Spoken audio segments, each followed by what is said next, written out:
बिस्मिल्लाहिर्रहमानिर्रहीम अस्सलाम वालेकुम। बहुत से लोग खरूज ओहदे के मामले में बड़े कंफ्यूज होते हैं क्योंकि 90 दिन मिलते हैं कि उसके दिन अंदर अंदर आप लोग एग्ज़िट कर दें, फिर आपकी छुट्टियां शुरू होती हैं। लेकिन आपको बताते चलें, खरूज ओहदा अगर आपने 2 से 3 महीने का यानी कि 2 से 3 महीने की छुट्टियां ली हैं तो फिर आपके पास 90 दिन होते हैं कि 90 दिन के अंदर अंदर आप लोग सऊदी अरब से आउट हो जाएँ।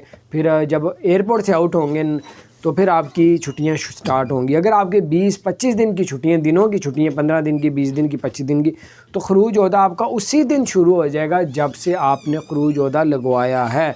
और अगर 3 से 4 माह या 2 से 3 माह की छुट्टियां होंगी तो फिर जब आप एयरपोर्ट से आउट होंगे तब आपकी छुट्टियां स्टार्ट होंगी। तो बहरहाल बाकी इन्फॉर्मेशन आप लोग खरूज ओहदा के ऑफिस से भी ले सकते हैं क्योंकि बड़ा नाजुक मसला है, कईयों को पता नहीं होता। वो समझते हैं पापा डब्बे दे रहा है, उसके अंदर अंदर हमने जाना है तो वो टिकट एक हफ़्ते बाद की करवा देते हैं, तो उनके बाद में टाइम ही नहीं होता। तो हालांकि अगर दिनों की छुट्टियां ली है तो आपका उसी दिन से खरूज होता शुरू है। भाई बाद में 1000 दिरहम का जुर्माना भी हो जाता है। तो आप बाकी इन्फॉर्मेशन लेके फिर आप लोग एग्ज़िट किया करें। और जब खरूज होता लगवाया है तो उस वक्त से ही आप स्टार्ट भी पता कर ले, उसके मुताबिक अपनी टिकट बुक करवाएं। अपना ख्याल रखें, चैनल को सब्सक्राइब नहीं किया ज़रूर सब्सक्राइब कर दें, बेल आइकन को भी प्रेस